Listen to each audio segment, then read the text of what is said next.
Barangay FM 100.7. Barangay Love Stories. Barangay Love Stories. Madalas sa ating kabataan, nakakainis kapag inaasar tayo ng ating mga kaibigan. Pero minsan, paraan nila yon para makuha ang ating atensyon.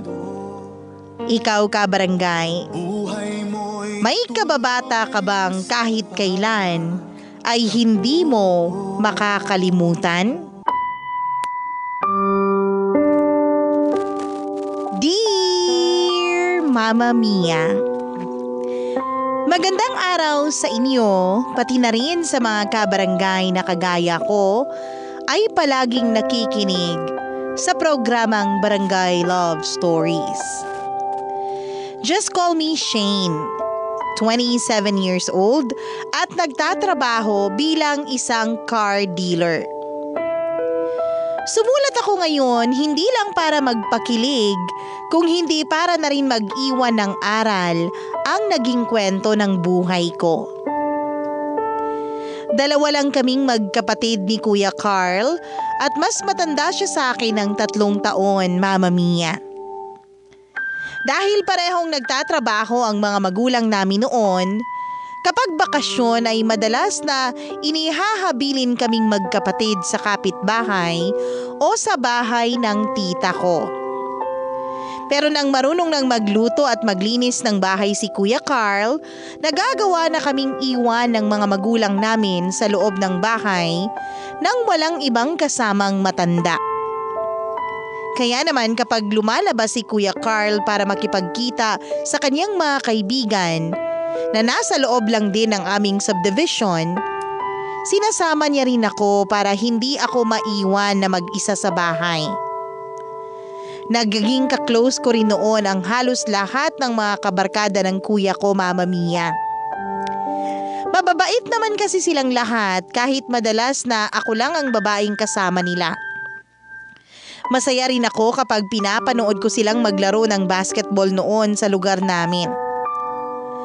Masaya ako kapag kasama sila, puwera na lang kapag nandun ang best friend ng kuya ko na si Gian, Mama Mia.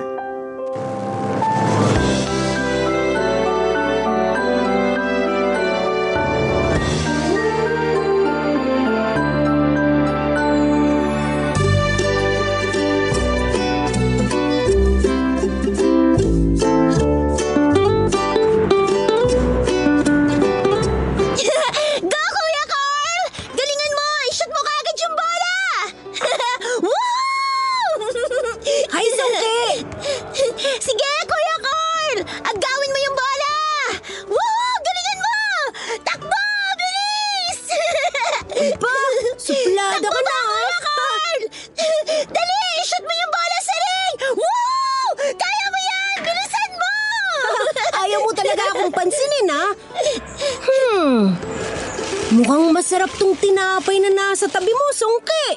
Hoy! Ano ba? Huwag mo nga hawakan yung pagkain ko. Ayun! Pinansin din ako ni Songke. Hindi Songke ang pangalan ko, ha? Shane!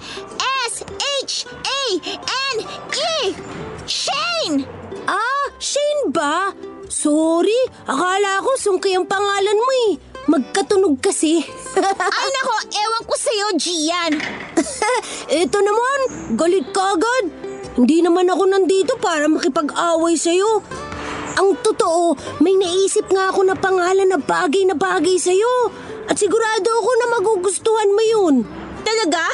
Maganda ba yung pangalan na sinasabi mo? Oo, kasing ganda mo. Eto, pakinggan mo. Shane, Songking, Kulot, Salot. O, diba? Bagay talaga sa'yo. Gia naman eh. Parang ewan. Umalis ka na nga lang dito sa tabi ko. Alis na! Alis na dyan! Teka. Huwag mo akong itulak. Tsaka bakit mo ba ako pinapaalis dito? Ikaw ba ang may-ari ng pwesto na to? Ha? Hindi. Pero ayaw kitang katabi kaya umalis ka na dito. Eh kung ayaw ko ring umalis dito, may magagawa ka ba? Oh! Ang kulit mo naman eh! Umalis ka na nga sabi sa tabi ko. Marami pa namang bakating pwesto dito sa covered court, oh. Kaya huwag ka na dito sa tabi ko, Gian. Ayoko umalis dito kasi nga dito ko gustong umupo. Sungking kulot salot. Hindi mo ba talaga ako titigilan, ha? Hindi ka na nakakatuwa, ha? Talaga? Hindi ka na natutuwa sa akin? Paano ba yan? Tuwang-tuwa ako sa bagong palayaw mo na sungking kulot salot. Ang kulit mo talaga. Tsaka bitawan mo nga yung pagkain ko. Isusumbong talaga kita kay Kuya Carl mamaya. Eh di sumbong mo ako sa kanya. Samahan pa kita eh. Ako naman ang kakampihan niya kasi ako ang best friend niya. Kaya hindi mo ako matatakot, sungking kulot salot. Sungking kulot salot. Sungking kulot salot. Aray, Shane! Bakit mo naman ako sinapak? Eh kasi ang kulit mo eh. Ang ingay-ingay mo pa. Akala mo siguro mapapaiyak mo ulit ako, no? Hindi na. Diyan ka na nga. Ako na lang ang lilipat ng pwesto. Che!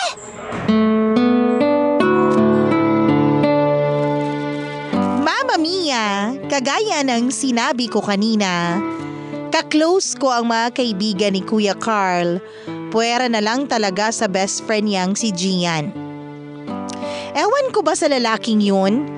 Dahil sa tuwing nakikita niya ako o nakakasama, wala na siyang ibang ginagawa kung hindi ang asarin ako.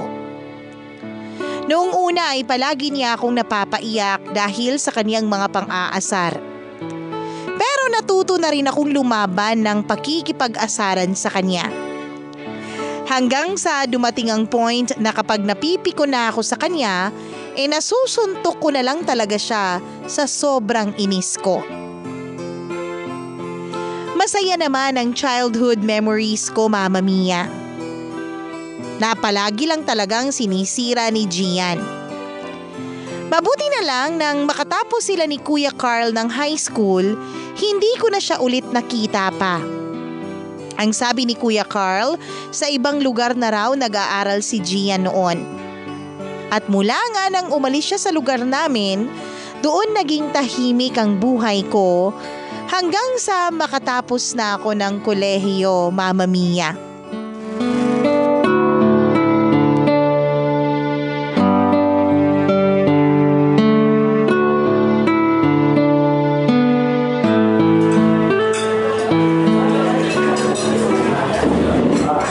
Ano ba yan? Hindi ko pa rin makontak ang number ni Justin. Ang sabi niya, tatawagan niya ako kapag lunch break niya. Pero ni isang text, wala man lang ako natanggap mula sa kanya. Baka naman busy pa sa trabaho yung boyfriend mo. O kaya busy sa ibang babae na tinatrabaho niya. Ibang babae kagad? Hindi ba pwedeng baka nag-overtime lang siya kaya hindi pa siya nakakapag-lunch break? Hay naku Shane, kung hindi lang talaga ako ang nakakita sa boyfriend mo na yan na may nilalanding ibang babae nun, baka maniwala pa ako sa sinasabi mo ngayon. Ewan ko ba sa'yo girl? Sobrang kapal ng helmet mo. 2 beses ka nang niloko, napatawad mo pa rin yung Justin na yan? Ganun talaga kapag mahal mo ang isang tao. Dapat marunong tayong magpatawad at hindi tayo dapat madamot sa chance na pwede nating ibigay sa kanila. Pero dapat hindi rin tayo madamot pagdating sa pagpapahalaga sa mga sarili natin. Pero choice mo naman yan at ayoko nang makialam kasi hindi ka naman magpapatalo. Basta, naniniwala ako na nagbago na si Justin at hindi na siya mambababae ulit. Ay, tapos ka na bang kumain? Tara na, balik na tayo sa office. Nawala na rin kasi ako ng ganang ubusin tong pagkain ko eh. Sige, ubus na rin naman tong pagkain ko. Tara na! Aray! Ano ba kuya? Ang laki-laki ng daan, namumunggo ka. Naku, miss, sorry. Hindi ko naman sinasadya kasi... Shane? Uy! Shane! Ikaw nga! Teka, Gian, ikaw ba yan? Oo, ako nga to. Grabe! Ang laki ng pinagbago mo, ha? Hindi ka nasungki pero kulot pa rin yung buhok mo. Araw-araw ka pa rin bang nakukuryente sa bahay nyo kaya ganyan pa rin yung buhok mo? Ay naku, ewan ko sa'yo. Hanggang ngayon, hindi ka pa rin nagbabago sa pagiging palaasar mo. Eto naman, ang bilis mapikon. Hindi mo ba ako na-miss? At bakit naman kita mamimiss? Kung alam mo lang talaga kung gano'n naging tahimik ang buhay ko mula nung bigla kang nawala. Baka ang ibig mong sabihin, sobra mo ako na-miss mula nang hindi mo na ako nakita nung mga bata pa tayo. Sinabi kaya ni Carl na nalungkot ka raw mula nung umalis ako sa lugar natin. Siguro, umiyak ka nun, no? Grabe, ang filingero mo pa rin rin talaga hanggang ngayon, no? Nagsasabi lang ako ng totoo. Kasi yun ang nababasa ko dyan sa malalaking mga mata mo. Ewan ko sa'yo, Gian. Bahala ka na nga dyan. Tara na nga, Leia. Umalis na tayo sa restaurant na to bago pa tuluyang masira ang araw ko. Uy, kulot-salot! Punta kita sa inyo ha! Huwag kang mag-alala. Hindi na ako mang-aagaw ng pagkain mo. Magdadala na rin ako ng plancha sa damit. Baka pwede mong gamitin sa buhok mo. Che! Bahala ka sa buhay mo. Sino yung lalaki na yon, Shane? Kababata ko na best friend ni Kuya Carl. Ah, talaga? In fairness ang gwapo niya. Si Gian? Guwapo? Yuck! Sa tingin ko, Leia, kailangan mo na magpataas ng grado ng eyeglasses mo. Malabo na yata ang tingin mo sa pangit na mukha ni Gian eh. Ang pangit kaya ng lalaking yon. At kung alam mo lang talaga, simpangit na mukha niya ang ugali niya. Mama Mia, saglit lang kaming nag-usap noon ni Gian. Pero grabe na ang inis na binigay niya sa akin ng araw na yon. Nadala ko ang inis na yon hanggang sa makabalik na kami ni Leia sa opisina at magsimulang magtrabaho. Si Leia naman ay paulit-ulit na sinasabi noon na gwapo talaga si Gian. At kung single lang daw ako, pwede ko raw maging boyfriend si Gian dahil halata raw na may gusto ito sa akin. Hindi ako makapaniwala sa narinig kong sinabi ni Leia. Dahil hindi ko alam kung saan niya nakuha ang ideya na mukhang may gusto sa akin si Gian. Kung totoong may gusto siya sa akin noon, baka ang gusto niya lang talaga ay muling inisin ang buhay ko sa tuwing magkikita kaming dalawa, Mama Mia. Kinagabihan nang makauwi ako sa bahay namin ay kwento ko kay Kuya Carl ang nakakainis na muling pagkikita namin ni Gian. Sinabi niya na nagkausap na rin daw silang dalawa at malapit lang daw sa opisina ko ang pinagtatrabahuan ni Gian. Baka raw mas mapadalas pa ang pagkikita namin dahil konti lang ang kainan sa lugar na yon. Pinakita ko kay Kuya Carl na nainis ako at sinabi ko na sana huwag na ulit mag-cruise ang landas naming dalawa. Sa totoo lang, Mama Mia, mula nang umalis si Gian noon sa lugar namin ay nanibago talaga ako.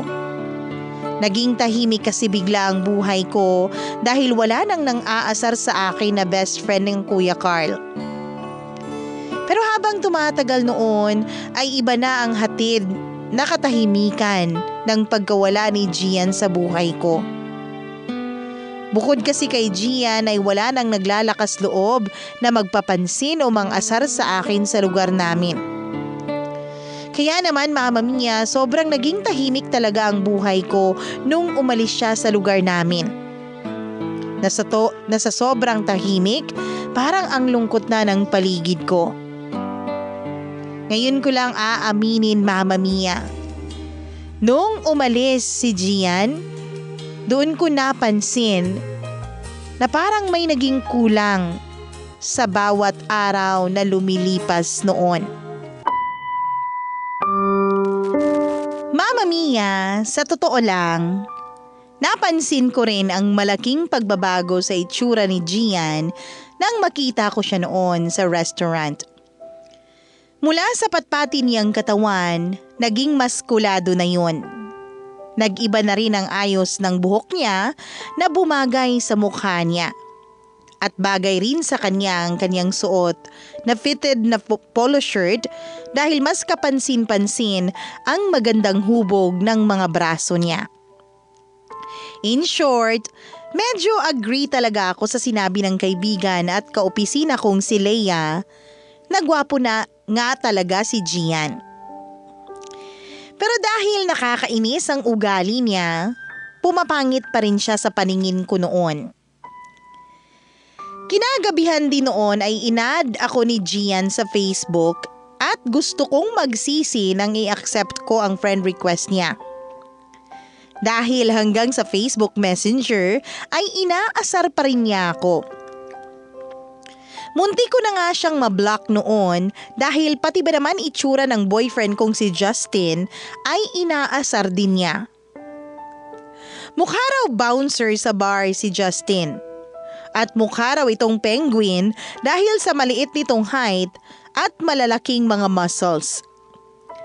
Kung saan-saang asaran pa umikot ang pag-uusap namin hanggang sa tanungin niya ako kung totoo raw ba na na-miss ko siya. Mama Mia, hindi ko na sinagot pa ang chat niya na yun. Dahil kahit ako ng mga panahon na yun, naramdaman ko sa sarili ko na na-miss ko siya kahit sobrang nakakainis ang ugali niya. Kaya naman tinulugan ko na lang siya at hindi na ako nag-reply pa sa chat niya ng gabing yun.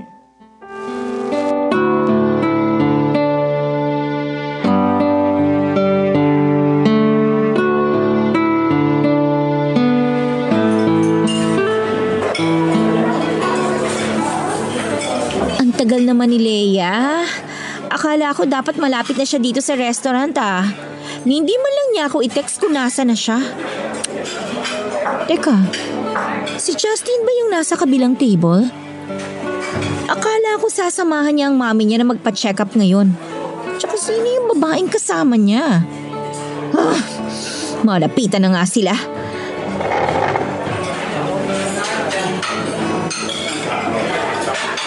Babe, anong ginagawa mo dito? Shane, bakit nandito ka? Anong ginagawa mo dito? Hindi ba dapat tanong ko muna ang sagutin mo? At saka, sino yung kasama mo? Akala ko ba may lakad kayo ng mami mo ngayon? Han, may problema ba? Han? Tinawag mo nga ng boyfriend ko? Justin, ano to, ha? Shane, saglit lang. Huwag mo muna siyang awayin. Laika, hintayin mo na lang ako sa kotse. Sa iba na lang tayo kumain. Okay, sige. Hoy, teka! Bakit aalis ka na? Kinakausap pa kita! Babe, sandali lang. Hayaan mo na si Laika. Oh, bakit biglang naging babe naman ang tawag mo sa akin ngayon kung kailan wala na yung babae na yon? Ano na naman ba to, Justin? Niloloko mo na naman ba ako? Hinaan mo nga yung boses mo. Nakakaya sa mga tao dito sa restaurant. Pinagtitinginan na tayo. Wala akong pakialam. Sagutin mo na lang ang tanong ko. Sino na naman yung babae na yon? Pinsan ko lang yun. Pinsan tapos hanang tawag sa'yo? Sa'yo nang tawag niya sa mga kaklose niyang pinsan Wow! Grabing sagot naman yan, Justin! Anong tingin mo sa akin, ha? Kahapon lang pinanganak para paniwalaan yung mga sinasabi mo? Alam mo, Shane, hindi na kita maintindihan. Ako pa talaga ngayon ang hindi mo maintindihan? Oo! Kasi sinasagot ko lang naman ang mga tanong mo tapos ngayon, ayaw mo namang maniwala. Ano bang gusto mong marinig mula sa akin? Kung ano yung totoo, Justin! Ano ba? Maglolokohan na naman ba tayo ngayon dito? Kung nakipagbalikan ka sa akin para nang lokohin ako, dapat pala hindi na ako pumayag na magkaayos tayong dalawa. Sana nakinig na lang ako sa mga kaibigan ko na hindi na dapat kita binalikan. So ngayon, nagsisisi ka na nagkaayos pa tayong dalawa. O di tapusin na lang natin lahat ngayon. Kasi sa totoo lang, nakakapagod na rin naman yung ugali mo. Nakakasawa na yung bunganga mo. At ikaw naman, nakakapagod ka ng mahalin. Akala mo yata, Justin, ikaw lang ang nag-iisang lalaki na kaya ko mahalin sa mundong to? FYI lang ha, kaya ko rin gawin yung ginagawa mo. Kaya rin kitang palitan kagad sa buhay ko.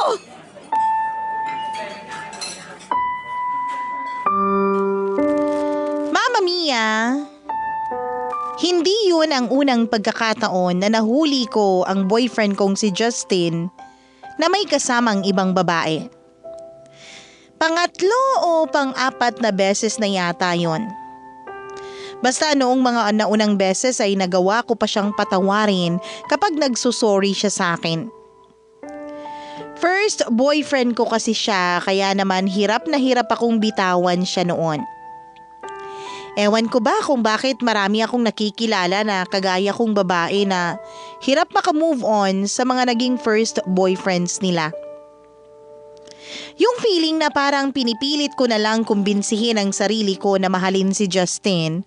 Kasi nga gusto ko na siya na ang makasama ko sa habang buhay dahil nga siya ang first boyfriend ko.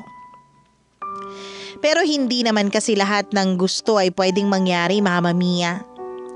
Lalo na kung masyado na tayong nasasaktan ng dahil sa mga bagay na pinipilit pa nating mangyari.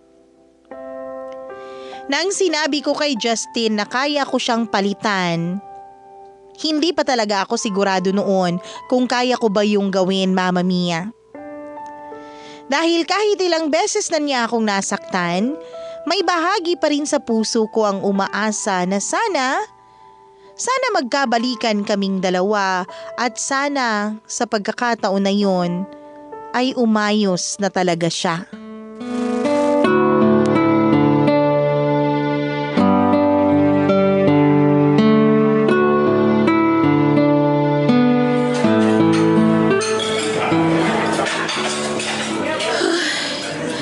Nakakainis naman Kung kailan kailangan ko ng kausap at kasama, tsaka naman ako hindi mapupuntahan ni Lea ngayon.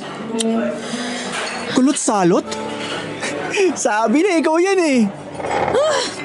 Pwede ba, Gian? Wala ako sa mood ngayon makipag-asaran sa'yo. Kaya pwede ba lumipat ka na lang ng table? Bago tayo magkapikunan at mawalan ako ng ganang kumain dito sa restaurant. Naks, ang seryoso ni Kulot-salot ah. Pinanganak ka ba talaga sa mundong to para lang asarin ako, ha? Pinanganak ako para iparealize na mas bagay sa'yo na sungki ang mga ngipin at kulot ang buhok. Sino ba kasing iniintay mo dito? Yung boyfriend mong mukhang bouncer sa bar? Siguro ininjan ka niya kaya ka bad trip ngayon Nako, yan ang nga bang sinasabi ko sa'yo, Shane eh. Yung mga ganong itsura talaga, hindi mapagkakatiwalaan yun. Dapat nakinig ka na lang sa sinabi ko na dancer sa bar na lang ang binoyfriend mo, kesa sa bouncer na mukhang penguin. Ano ang pangalan nun? Justin the Penguin? Ano ba, Gian? Hindi ka ba talaga titigil? Tsaka pwede ba? Huwag mo nga mabanggit-banggit ang pangalan ng lalaki na yan. Dahil una sa lahat, hindi ko na siya boyfriend. Pangalawa, hindi ako ininjan dahil wala siyang karapatan na gawin yun sa akin. Dahil this time, ako na ang nakipag-break sa kanya at hindi ko na babawiin yun. Hindi ko na babalikan ng babaerong kagaya niya. Pagkatapos ko siyang mahuli na naman na may ibang babae, hindi na talaga ako babalik sa kanya. Hindi na kahit kailan, itaga mo pa yan sa bato. Uy, Shane, bakit bigla ka na lang umiiyak dyan? Nagbibiruan lang naman tayo dito. Hindi mo kasi ako naiintindihan, Gian. Hindi mo man lang pinag-iisipan ko ano man yung mga salitang lumalabas dyan sa bibig mo. Sorry na, nagbibiro lang naman ako eh.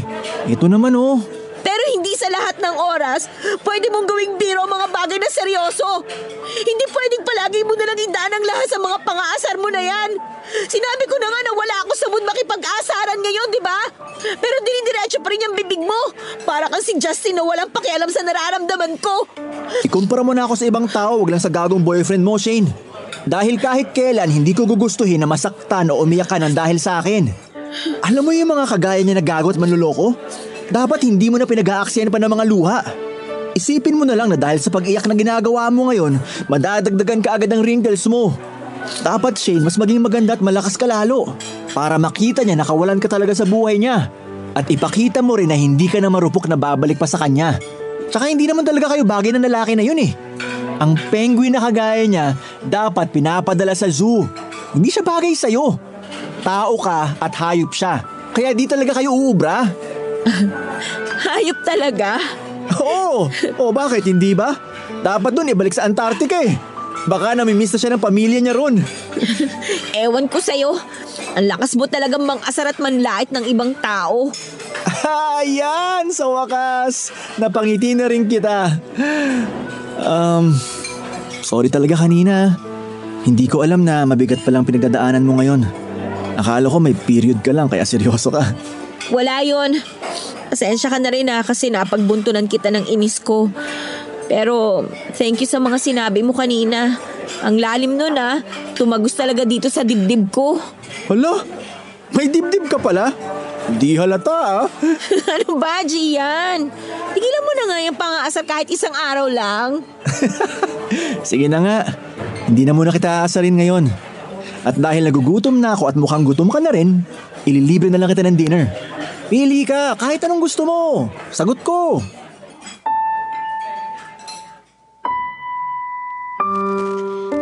Mama Mia, naramdaman ko naman na sincere si Gian sa paghingi niya sa akin ng sorry noon.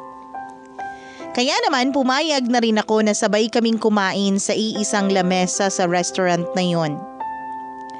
Medyo inaasar niya pa rin ako noon pero sa paraan na matatawa na lang din ako sa mga sinasabi niya. Yun din ang unang pagkakataon na nakausap ko siya ng medyo seryoso.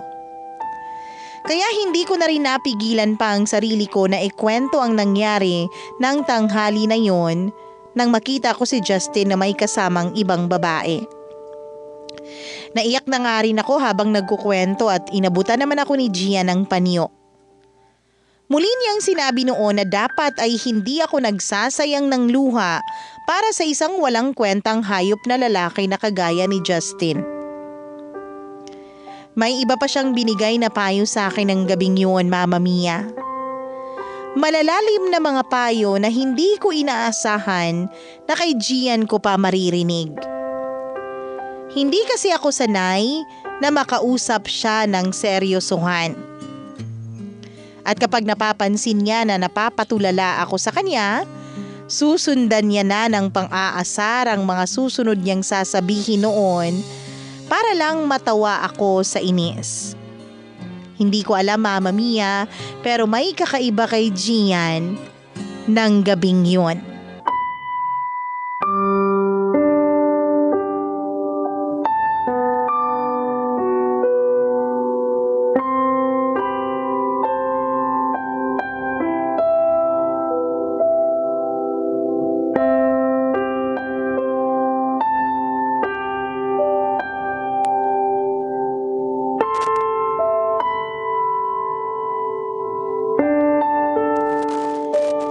Pagkatapos naming kumain ay inihatid na rin ako ni Gian pauwi sa bahay namin, Mama Mia. Nakita pa siya ni Kuya Carl at sinabi nito na himala raw at hindi kami nag-aaway o nagsisigawan ni Gian noon. Natatawa na lang ako na pinaalis si Gian kasi baka kung ano pa ang isipin ng kuya ko tungkol sa aming dalawa. Pero ng mga oras na yun, Mama Mia, naramdaman ko na kahit papaano ay gumaan talaga ang loob ko pagkatapos naming mag-usap ng kababata kong si Gian. Naging madalas na rin ang pag-uusap naming dalawa sa messenger noon.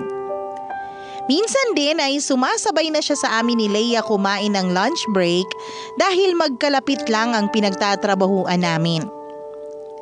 Inaasar na tuloy ako ni Leia noon na may papalit na raw kaagad kay Justin dito sa puso ko, Mama Mia. Pero ang totoo, wala pa yun sa isip ko noon. Dahil alam ko naman na siguro nga naging mabait lang si Gian sa akin dahil nakonsensya siya nung nakita niya akong umiiyak. Mama Mia, hindi ko iniisip na ako ang tipo ng babae ni Gian. Kasi nga palagi niya akong inaasar. Pero nangyayain niya akong kumain kami sa labas nang kaming dalawa lang. Hindi na rin ako tumanggi pa sa imbitasyon na yun.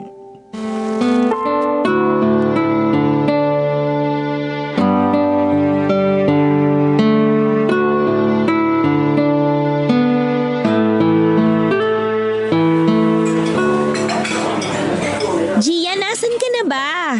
Nandito na ako sa labas ng restaurant. Magpapark na lang. Grabe ang tagal ha. Late ka na ng 5 minutes. Sorry na. Traffic eh. Sagot ko na lang ang dinner natin ngayon para hindi ka na mainis sa akin. Aba dapat lang. Kasi ikaw ang nagaya ng lakad na to tapos ikaw pa tong late. O sige na, ibababa ko na tong tawag. Ingat ka. Sige, see you na lang mamaya. Bye! Bye! Hi, Shane! Oh, Justin. Grabe, ang liit talaga ng mundo para sa ating dalawa, no? Parang palagi na lang tayong pinagkikita sa iisang lugar. Kumusta ka na? Maayos naman ako. Good! Mabuti naman at mukhang maayos ka na talaga ngayon. Hindi kagaya nung unang beses na naghiwalay tayong dalawa. Grabe yung pamumugto ng mga mata mo nun. Bakit ka nandito sa table ko? May kasama ka ba ngayon dito? Balikan mo na, mamaya hinahanap ka na. Hinihintay ko lang ang girlfriend ko na dumating. Tapos nakita kita dito kaya nilapitan kita. Ikaw, sino kasama mo? Si Lea na naman ba? Hindi si Lea ang hinihintay ko. May kadate akong ibang lalaki ngayon. Hindi nga. Shane, hindi mo naman kailangan na gumawa pa ng kwento. Dahil alam ko naman na hanggang ngayon, mahal na mahal mo pa rin ako. At hindi mo magagawang alisin ako dyan sa puso mo. Baby, sorry. Nahirapan ako mag-park sa labas. Ayos lang. Kadadating ko lang din naman. Oo nga pala, si Justin. Justin, ito naman si Gian. Pare, Gian, boyfriend ni Shane. Ikaw yung ex-boyfriend ng girlfriend ko, di ba? Mukha ka palang suman sa personal. Anong sabi mo? Ang ibig sabihin ni Gian, kung natikman mo na raw ba yung suman sa restaurant na to, Justin? Kasi best seller nila yun dito, di ba baby? Oo, tama ka baby. Iba yata ang pagkakarinig ng ex-boyfriend mo eh. Ang liit kasi ng mga tenga niya. Alam mo, hindi ko na gusto ang tabas ng dila mo Oh, bakit? Totoo naman, di ba? Subukan mo kayang humarap sa salamin para makita mo kung gaano kaliit yung tenga mo para sa malaki mong muka. Gago ka, ang yabang mo Baby, parang gusto ko na lang kumain sa ibang restaurant. Halika na, tara na, alis na tayo dito. Mabuti pa nga. Kasi mukhang magkakasorais ako kakatingin sa mukha ng penguin na bouncer na to eh. Pwede ba? Bumalik ka na sa igloo mo. Sige na, Justin. Alis na kami. Bye!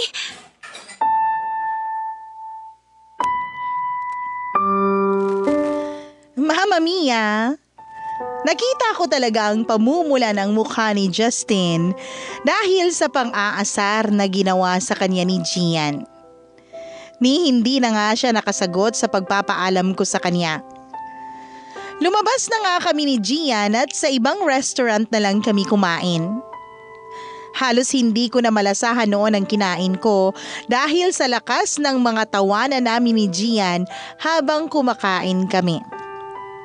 Pinagkwentuhan kasi namin noon ang nakakatawang itsura ni Justin nang iwan namin siya sa lamesa kung saan dapat kami kakain ni Gian. Nagpasalamat din ako kay Gian sa ginawa niyang pagpapanggap bilang boyfriend ko para hindi ako magmukhang kawawa sa harap ng napakayabang kong ex-boyfriend. Noon ko lang talaga napagtanto na mabait naman pala si Gian, Mama Mia. Dahil nang gabing yon, ang dati kong kaaway ay bigla na lang naging knight in shining armor ko. Pagkatapos naming kumain ay plano na rin sana naming umuwi ng bahay. Natapos kaming mag-dinner at lumabas kami ng restaurant na yon na parehong halos kinakabag na ang mga tiyan dahil sa kakatawa.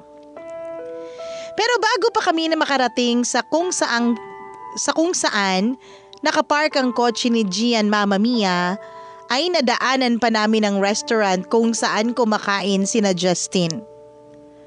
At nang makita ko si Justin na nakangiti habang hawak ang kamay ng babaeng kasama niya, ay medyo naguluhan ako sa naramdaman ko noon, Mama Mia. Kaya nang magyaya si Gia na mamasyal muna kami sa seaside ng isang mall, pumayag na rin ako para makapagpahangin bago niya ako ihatid noon pauwi ng bahay.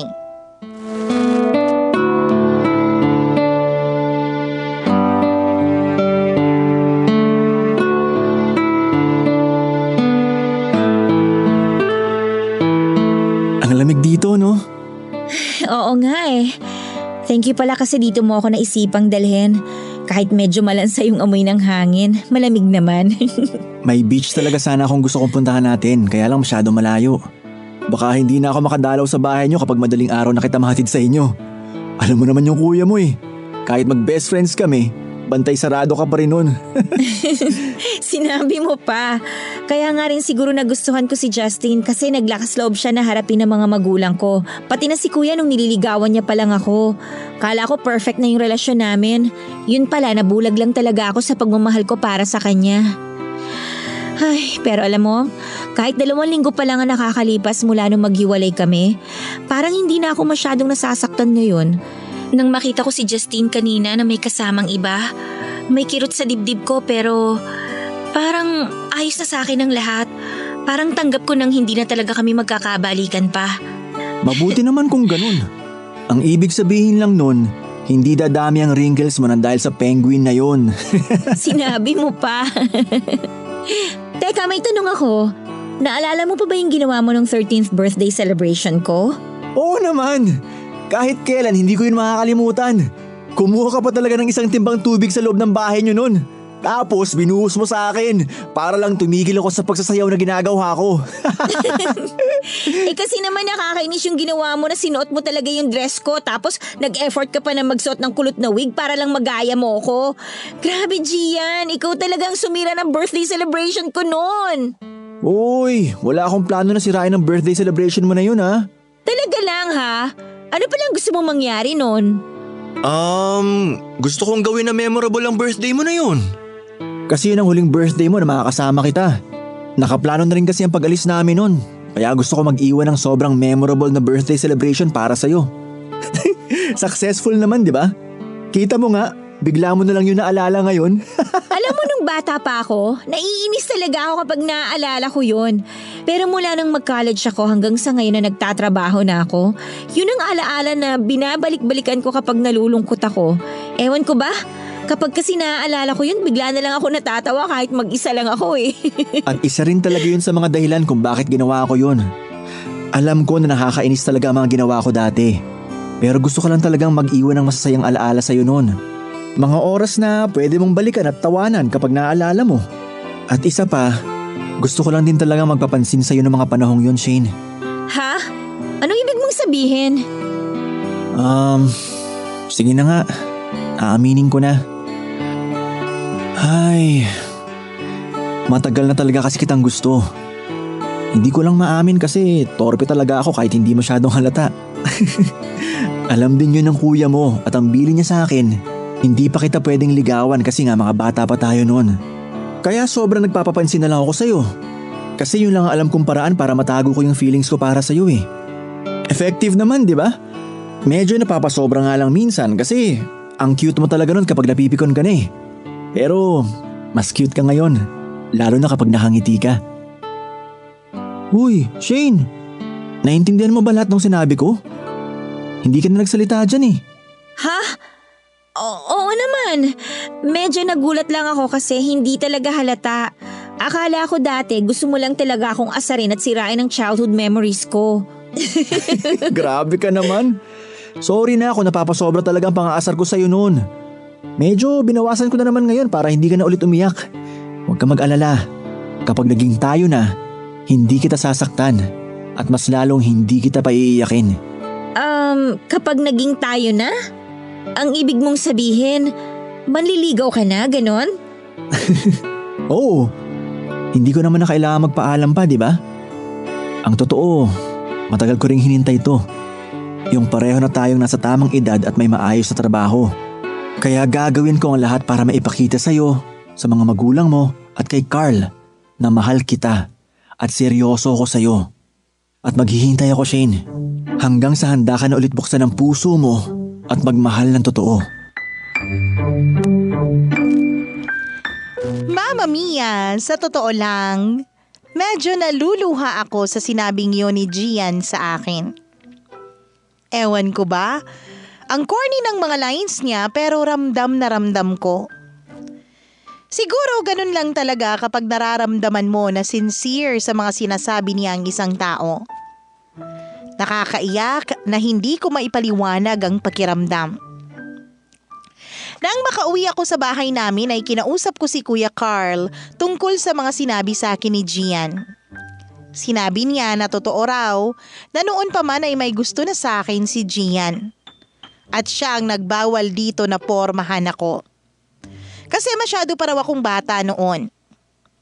Bago nga raw umalis si Gian sa lugar namin noon ay nangako pa ito sa kanya na babalik at liligawan ako sa tamang oras. At yun na nga raw ang tamang oras na tinutukoy ni Gian, Mama Mia. Ang nakakatuwa pa sa kwento ni Kuya Carl, kahit kailan daw ay hindi nagka-girlfriend si Gian. Nangako pa nga raw ito sa kapatid ko na kung hindi raw ako ang makakatuluyan nito, magpapakatandang binata na lang daw siya. Ang akala ni Kuya Carl ay nagbibiro lang si Gian sa mga sinasabi niya noon. Pero tinutuo pala nito, lalo na ang panliligaw sa akin. Kaya kahit ang kapatid ko ay humanga nang sabihin ni Gian na isa sa mga dahilan ng pagbalik niya sa lugar namin ay para tuparin ang pangako niya na liligawan ako. Marami pa akong nalaman noon tungkol sa mga efforts na ginawa ni Gian para sa akin, Mama Mia. Mga efforts na ang buong akala ko ay para lang inisin ako. Pero yun pala ay para makita niyang akong nakangiti at tumatawa. At kagaya nga ng sinabi ni Gian, sinimulan na niya ang panliligaw sa akin noon. Sobrang naging ma-effort siya, hindi lang sa akin kung hindi pati na rin sa buong pamilya ko. At pagkalipas nga lang ng mahigit 1 buwan, binigay ko na rin kay Gian ang matamis kong oo. Hindi ako nahirapan na ibaling ang buong pagmamahal ko kay Gian, Mama Mia. Kahit halos 2 taon ang naging relasyon namin noon ng ex-boyfriend kong si Justin, ay hindi naman maipagkakaila na iba si Gian sa kanya. Mabilis naglaho ang kung anumang espesyal na nararamdaman ko para kay Justin dahil na rin sa presensya ni Gian sa buhay ko. At kagaya ng sinabi niya noon, kailanman ay hindi ako nagsisi na binigyan ko ng pagkakataon ng kababata ko na maging totoong bahagi ng buhay ko. Dahil ngayon po ay 3 taon na at going strong pa rin ang relasyon namin ni Gian. Hindi niya ako sinaktan kagaya ng pangako niya. Pero palagi naman niya akong napapaiyak, Mama Mia.